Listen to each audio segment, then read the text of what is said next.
True story, friends. I have been getting bombarded with target marketing on social media for this lately. Colostrum supplements, but not the kind you feed to calves. Rather, the product for human health, the ones for immunity, gut health, and more. And I had scrolled past most of this one day until something caught my eye in an ad. A dairyman, a real live dairyman, standing with his cows, talking about this product called WonderCow. And so I reached out to this dairyman and connected with him and his wife to talk about the process and the challenges of creating a bovine-derived supplement for people. But this interview turned out to be about so much more than colostrum. If you need a story of faith, following God's path, and perseverance, that's what you're going to get today on the Uplevel Dairy Podcast. For dairy farm owners, managers, and advisors who are committed to profitability, sustainability, and excellence. I'm Peggy Caffeine, and it's my mission to bring you the conversations that will uplevel your skill set and your mindset so you can be a top performer in the dairy farming business. I sat down with 7th-generation dairy farm family, Rob and Erica Diepersloot from Madera, California, as they shared their story, including the heartbreak they experienced as parents of a daughter with chronic ear infections, and how that led them to look in their own backyard to create a dairy-derived solution. How inconsistency and mislabeling in the marketplace led Rob and Erica to create their own trusted and transparent brand from their own cows and other dairies that shared their values. Navigating the challenges of Amazon and the supply chain, and underneath it all, the faith-filled journey of building the WonderCow brand. Enjoy this conversation with the couple who co-founded WonderCow, Rob and Erica Diepersloot. Rob and Erica, I understand you both have dairy farming in your background. So tell me a little bit about your farm and also your background in the dairy industry. We both grew up on dairy farms and come from dairy farming families. I think we counted, I had to go back to my grandma and ask her because both of our grandparents actually immigrated from the Netherlands back, I think in the 50s. And I had to talk to her and figure out how many generations of dairy farming have been in our family. And it was really cool and a fun conversation, but I think we counted like up to at least 7 generations deep that dairy farming has been going on, and only a couple here in the US. But yeah, we actually both had a very similar upbringing, just being raised on farm, surrounded by cows and, out in the country, which helped, because we started dating in college and she lived in the Bay Area at the time and I had to bring her back to the farm. And so it was really good that she had that base and was used to living in the middle of nowhere surrounded by cows. So that really helped me out. And I will say I loved growing up on a dairy, loved every bit of my childhood, and then loved moving away for those chapters of school and my first job out of college. But growing up on a dairy, I didn't know that I would end up falling in love with a dairyman, but I'm very happy that I did. We have a dairy in Madera, California, and then we also have a dairy out in Colorado. My brother lives out there and manages the farms out there. So you both have an extensive, not just personal background in dairy, but true heritage. Heritage here in the US with your families, heritage that goes generations back to your ancestors in Holland. Not only are you active in dairy, but you both co-founded this company called WonderCow. So what made you do it? Tell us the backstory behind this product. It's a special story. I think we are so passionate about WonderCow because it has drastically improved our life. And so to be able to bring a product to the general market that can help other families is kind of like the best gift that we can receive, right? So when we first became parents, our daughter got chronic ear infections. It was just kind of infection after infection. And as a baby, I would bring it to the doctor and the doctor would prescribe antibiotics. And I kind of just followed the rules. I hadn't realized that every time she was taking those antibiotics, it was affecting her gut. Antibiotics are really hard on your gut. And so that affected her gut health, which ultimately affected her immune system. And so then as a toddler, she was getting sick a lot. Like anyone would cough next to her and then she caught that cold, right? And so then as parents, it was so hard, right? These nights trying to rock your crying baby back to sleep just because she's in pain or she's sick and she can't soothe herself and all of this just led us to really want to find a way to rebuild her immune system.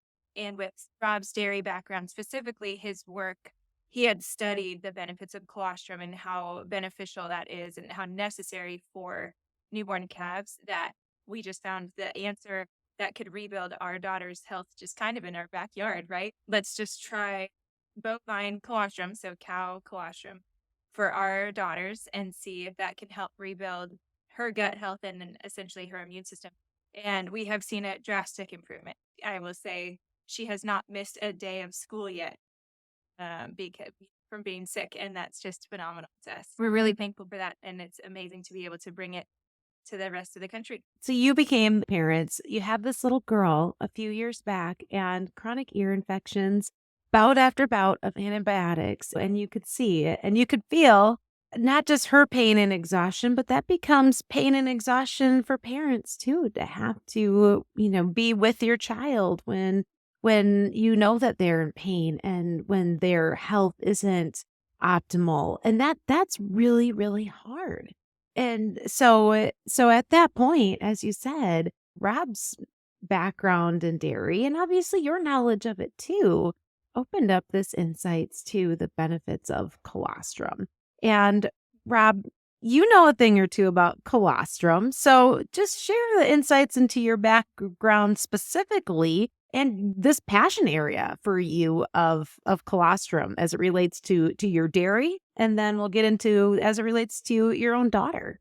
I went to Cal Poly and graduated with a dairy science degree. And my senior year, back at the farm at home, we were talking about raising our own calves.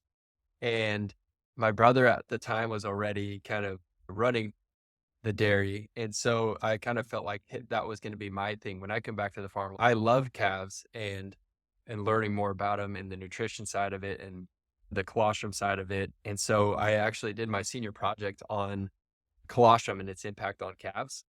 And so we took 300 calves and we pasteurized colostrum. We fed it fresh, refrigerated, and then we pasteurized and froze it. And then we split them up and we took blood samples to measure the serum IgG levels before and after to see the absorption rate of the IgGs into the calf. Calves are actually born without an established immune system, so they depend fully on the colostrum to establish it and build up their gut health that leads to their immune system. And it was really interesting. And through that whole project, I ended up writing a big paper on it and just learned a ton about colostrum and the bioactives that it contains and the antibodies and the vitamins, minerals. And that kind of gave me the base knowledge of what exactly is in colostrum. That kind of helped as we tried it with our daughter. And then I am very analytical and skeptical, I guess, naturally. And so, of course, I go and buy 7 different colostrum products that are online, and then I go and test them for IgGs and for all of these things and say, like, okay, if we're going to give this to our family, like, we need to have the best product possible. And because it's not a cheap ingredient either. And so it was super interesting to get those results. And then I kind of realized at that time, like, okay, not all colostrum supplements are created equal. Something's going on here.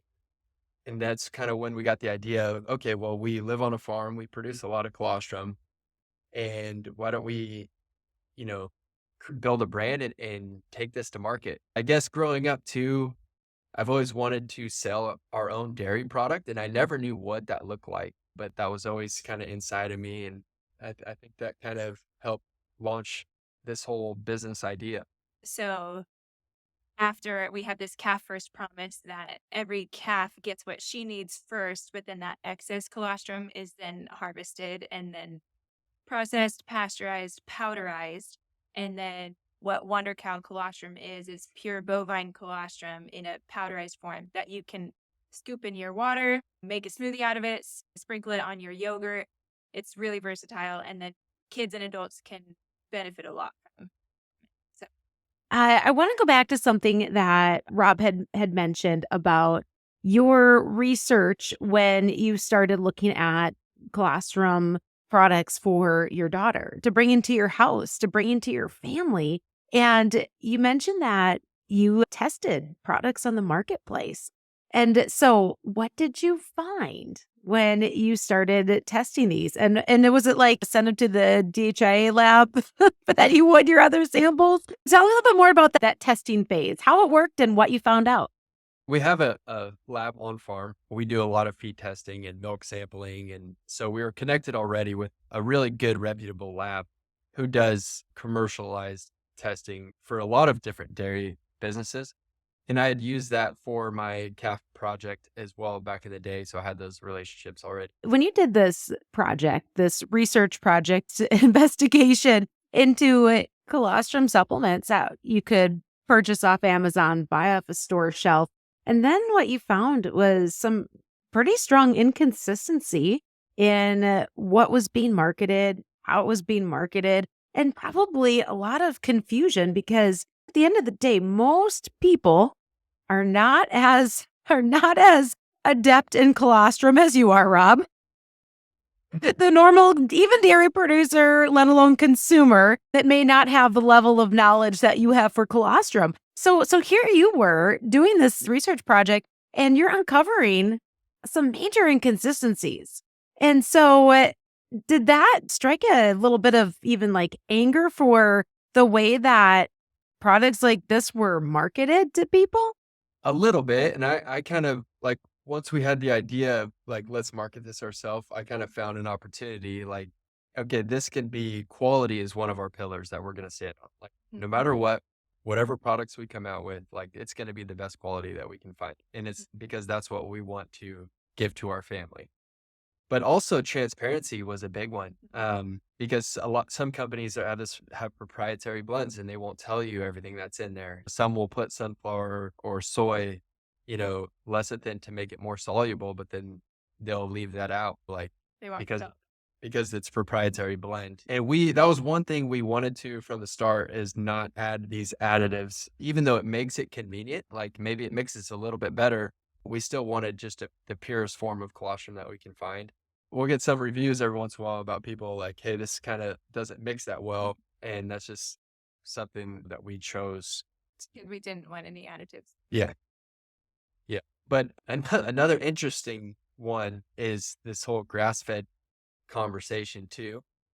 And we can go pretty deep on this one, and we don't have to today, but it is very interesting. And we don't claim grass fed, although we do have a lot of alfalfa and grass in our feed, and we can because grass fed we can claim it. I think if people have told us we can because it's not highly regulated.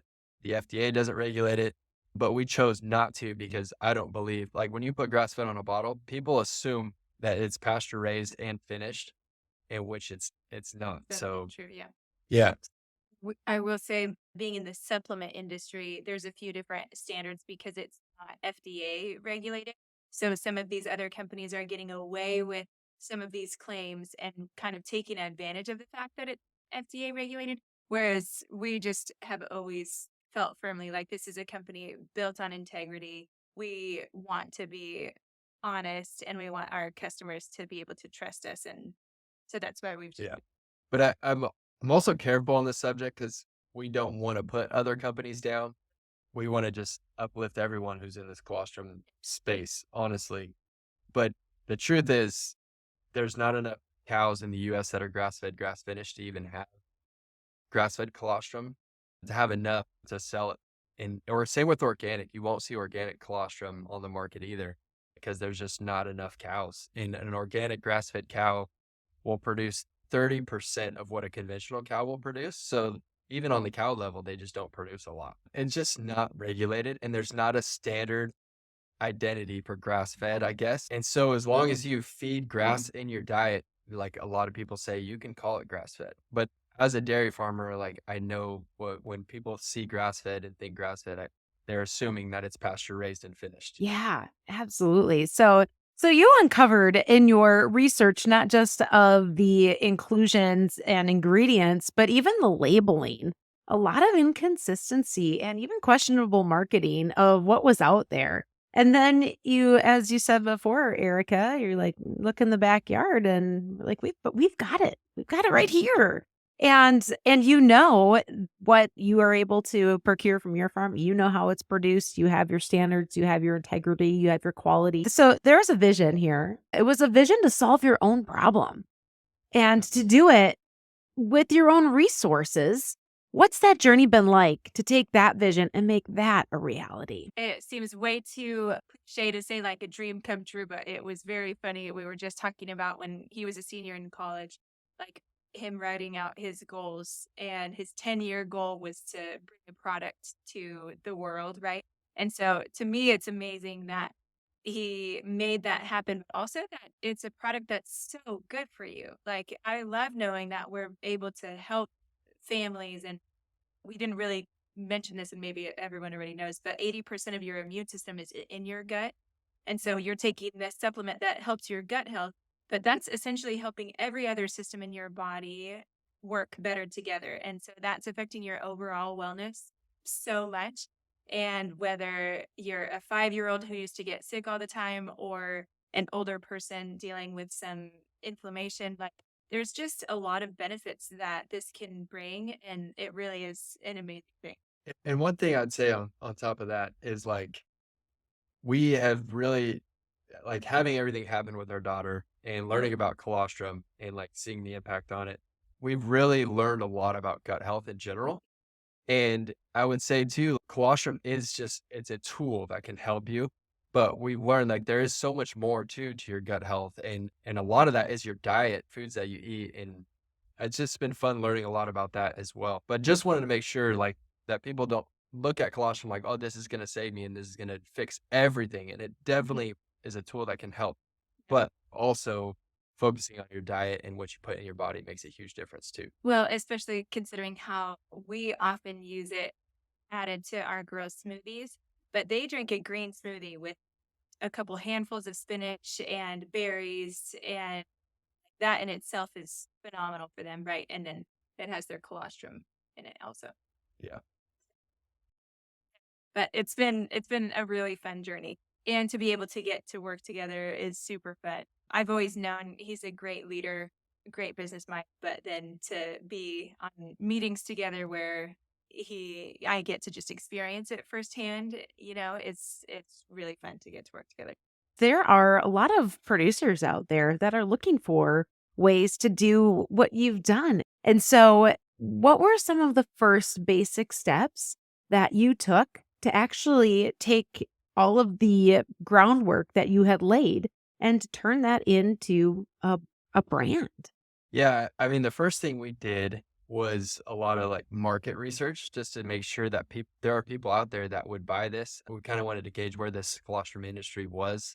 And it was interesting when we were having the initial conversation about starting WonderCow, the biggest colostrum industry in the world is China and Asia, like it has been for the last decade. And it's just now through COVID kind of put a spotlight on it. And so it's growing in the US pretty rapidly. But that's the first thing we did is like, okay, we love this product. We have this vision, but is there a market for it? So we did some market research. We got a company to help us do an evaluation and kind of just do some projections on where the industry is going just to see if there is potential.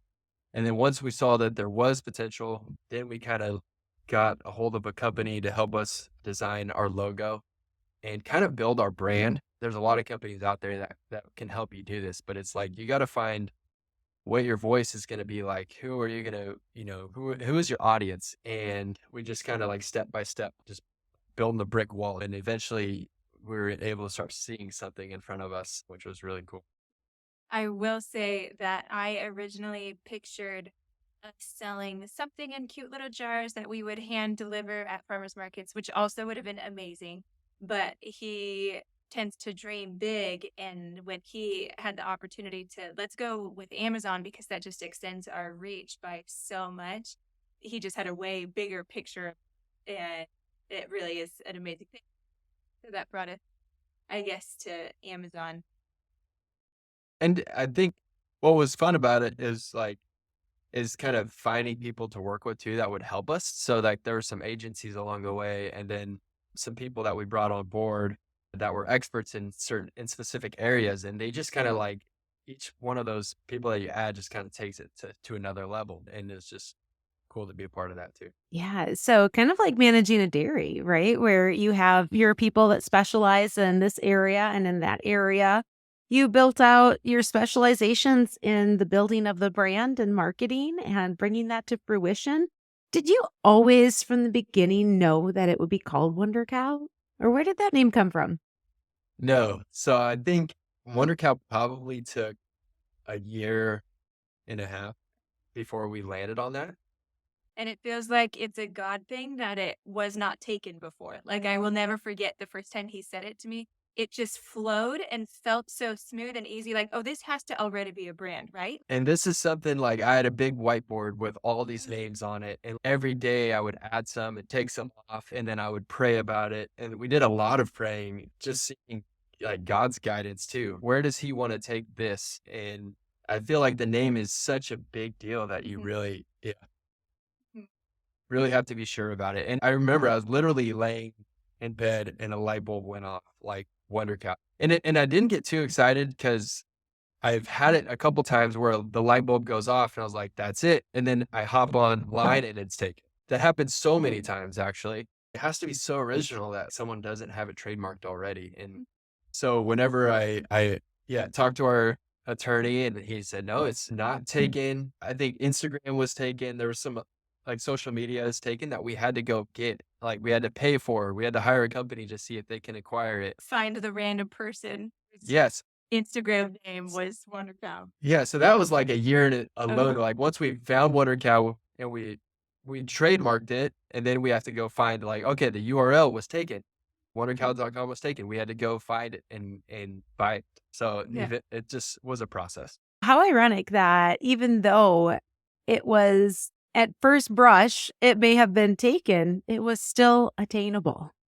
And you were able to claim that. And go back to what you shared a few minutes ago, both of you, Rob and Erica, about how strong your faith has played into this vision and bringing it to life. And this is what I found too in my business is when you're on a path, all of a sudden things just line up. And what at one point at a different time in life might seem like a boulder, it becomes a pebble when you're on God's path. And do you find that too? Percent. Yep. Yep. Absolutely. And I had just said to him, like, we always know God keeps his promises. We know that. But it's also just been amazing to see that his plans are so much bigger than what we have ever even asked for, right? And we're only seeing it here on the earth. Who even knows once we're in heaven? But already, like, his plans are just so much bigger for us. And so even like what we have asked for, he has far exceeded. And that's just been amazing. Also will say I've had a couple of things where I wasn't necessarily sure about a route that we were taking, but I felt like I had such security knowing that Rod has been praying for wisdom and clarity so much that if he felt led to go a certain direction, it was right for us because I have faith that God is leading him. And that's been really incredible to see where it's brought us. And it's cool to be praying for something specific. And a lot of times we want something to happen, but God doesn't give it to us right away. And then you just like kind of left in the waiting, but you continue to pray for it. And then once God opens that door, if it's the right path, nothing is going to stop those doors from opening. And that kind of happened with us too. And like doors just kind of kept opening. And it was really cool to see that. Yeah. And I feel like there's so many examples in the Bible where God is leading his people and they don't necessarily see the promised land or they don't know what's on the other side of the Jordan River, but they have to jump in with both feet and they have to take those leaps of faith. And I feel like Rob really has done that by taking the risk and just having faith that God was going to provide. And now it's brought us further than we would have otherwise, right? Way further than we had imagined. Yeah. And the beauty of it is it's not just you. You following the path, you having the faith and seeking that wisdom and trusting in the process. It allows what you do and what you bring into what you do, and that's your faith in God. It allows that to be expanded exponentially with the people that consume the product that you have. And it makes what you're doing not just powerful but purposeful, and not just human, not just for human health, but for spiritual health too. And that is so beautiful. And I'm so glad that you guys have shared this part of your story, because so often we can look at the external forces, or our own muscling and willpower and perseverance that gets us from point A to point B. Have you ever heard of the book The Circle Maker? I've read it.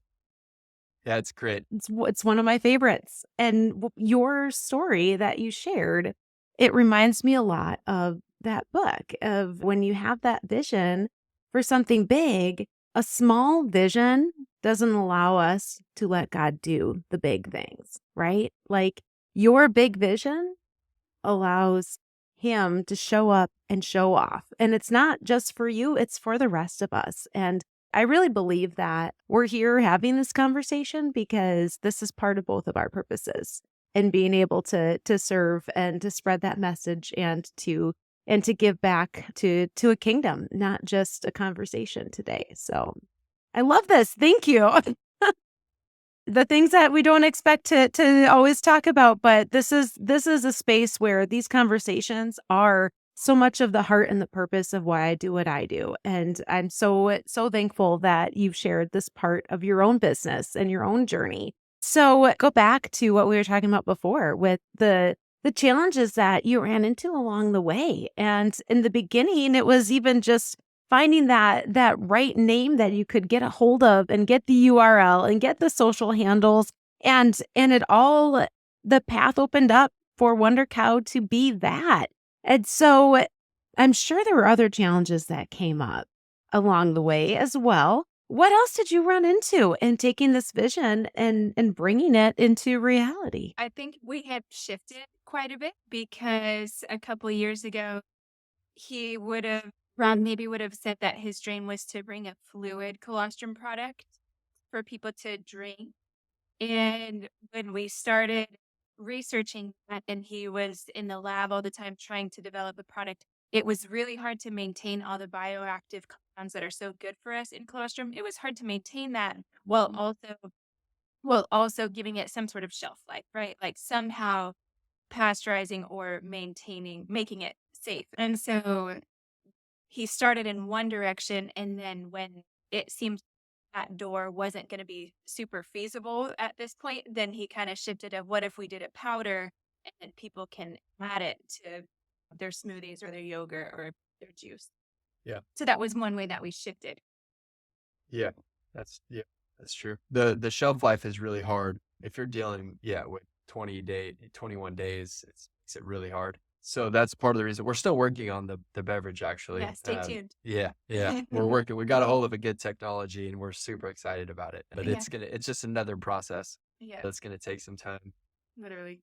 But yeah, I feel like just the challenge, and something I've learned, is just to enjoy the process. You have this vision and you want to accomplish it now, and everything just takes time. And so it's like, well, instead of being impatient and wanting everything, it's just like, well, just take it day by day, brick by brick, and let's see where God takes this thing, and enjoy the process along the way.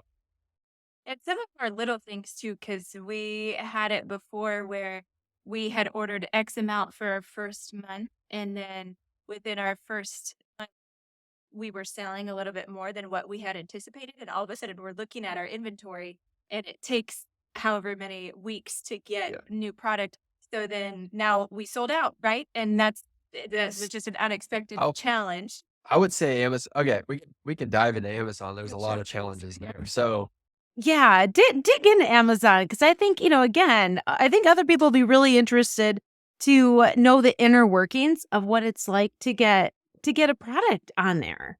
Amazon is really interesting, and it all is run off of all these algorithms, right? Of how many people look at your product, how long they're on your page, if they buy or not, if they add your product and like a different competitor's product. Anyways, like there's a lot of algorithms. If you run out of product, then you lose all your momentum on Amazon, because they take your listing down, and now you're no longer on the front page, and no one really goes to page 2. When they type something, they're gonna look at page 1, and they're gonna look at what Amazon recommends, right? And if you can be on that front page and be in the top 5, like that, it goes a long way. So I think we ran out a couple times, and it was just like, that's just tough because now you're no longer in front of all these people. All your costs are the same, but now you're just not taking in any income, and it takes a long time to get back on. And a lot of times, yeah, it could take weeks. You just don't know. Another thing we didn't anticipate was like competitors too. You don't know if there's a competitor attack just hitting you with bad reviews, and there's nothing you can do about it. And then another thing too is like people, since we launched, there's probably 50, yeah, I don't know, 50 new products that came on that just copied a lot of our stuff. Um, like to the point where they copy and pasted what we had written on our Amazon page on there, and it said WonderCow on their page. I was like, and we didn't do anything about it. We're like, hey, like, it is what it is. It's a free world. People can do what they want, but it's just things you kind of got to deal with. Oh, frustrating. Also, somewhat of a backhanded compliment, right? Like, to be copied. That's one Yeah, way to look at it. that's a very positive way to look at it. But taking our customers, another line one was just supply chain issues, right? We have this WonderCow blue. We love this light color blue. That was our lid, but we ran out of the lids. So then for a little while, we had to have these white lids. And then we didn't want customers to order what they saw on Amazon and then get a white lid. Instead, it'd be like, oh, is this a knockoff? So that was just a funny little we had to jump through. Well, so we put a lid label on there, kind of explaining, hey, sorry, this is Yeah. still original WonderCow colostrum. Yeah. It's just a white lid. So we gave Okay. everyone a white lid discount. Whoever got the white lid, like, actually got a 10% discount on the next order. Oh my gosh. So you've learned to constantly pivot, basically in flex with Amazon. So what percent of if you can just like divide up percentage wise of your sales come from Amazon versus website? And is there any other sales avenue that you utilize? So I'd say Amazon is probably 85% of our sales. Do so direct on our website also. So that would be the remaining 15%. Yeah. So And right it's just now we're those two. on two channels, Amazon and our website. And then we're looking at a couple other channels right now, just to kind of diversify and not be so reliant on Amazon. When it comes to working together, I know, Erica, you had complimented Rob earlier on being able to just be witness to his leadership and his business mind. But Rob, I want to give you an opportunity to talk about how this has brought out talents in Erica. So what do you see in her as a partner in this business together? She did sales before this. She was working for Oracle for 9 years. And I never knew, I guess we talk about it, but I never saw her at work. And so it's really cool now on our team calls or whatever, like I can see it, like her sales skills coming out and see her be in work mode. It's just been cool and fun to see how she works. I would say at the same time, we've learned new things about each other. So we've been married. We're coming on 10 years here. We raised girls together, but we've never worked together. So I think we've learned a little bit more about each other in that way too. And for the first 9 of those 10 years when I was working in technology sales, our work didn't overlap at all, right? Like he got to do the dairy stuff, I got to do tech sales. And so we could finish our day at work, chat about our day, and nothing overlapped, right? And so now we have it where we're pretty good about closing the books per se and letting Not family time. really, but we're working on it. Yeah, but we try to let family time be family time. Yeah. But we will have to like Compartmentalize it. consciously say like, okay, we're done talking about WonderCow. But today we had it where we had left one meeting, and before this meeting, we had time to grab lunch together. And I had acknowledged, like, when I used to work at an office, then you're with your coworkers for 9 hours of the day, and then that's who you're sitting and having lunch with. Whereas what a luxury, like what a blessing that we get to work together, and he's who I get to go out to lunch with. Like, yeah, I think it's really so fun. So this has really brought a whole new experience, even just within your marriage, to have a brand, a product, a company that elevates both of your skills to an entirely new level, gives you a different avenue to explore. And as you both articulated too, you've grown in your faith at the same time. So incredibly inspiring what you've been able to share with us today. And As we wrap up here, take a moment to share what are your goals when you are dreaming about what's possible for this brand, for your family, for your business together, and for the people that this product will touch the lives of? What's the big dream that you both have for WonderCow? One thing that we love and we talk about often is how can we use this, or how can we allow God to use this to help other people? And so I feel like the more we grow and go into new products and become known, I guess, the more we hopefully can impact other families and other people's lives in a good way, and help people become healthier and a better version of themselves, I'd say. But what's cool is there's a lot of platforms within this, even being on this podcast. Like, it just gives us a platform to talk about our story and talk about our faith, business. But we really want to use all of these platforms to, first of all, like, glorify God and share our faith, because that is extremely important to us. But then also, we talked about educating people on dairy and the positive things Sustainability. sustainability story of dairy is huge and it's changing. And then also, just help people become healthier, I guess. Anything you want to add, Erica? I had a friend of mine ask our 5-year goals a couple years ago. And even that, I said, you know what? I'm really good at just living in the present and taking it day by day.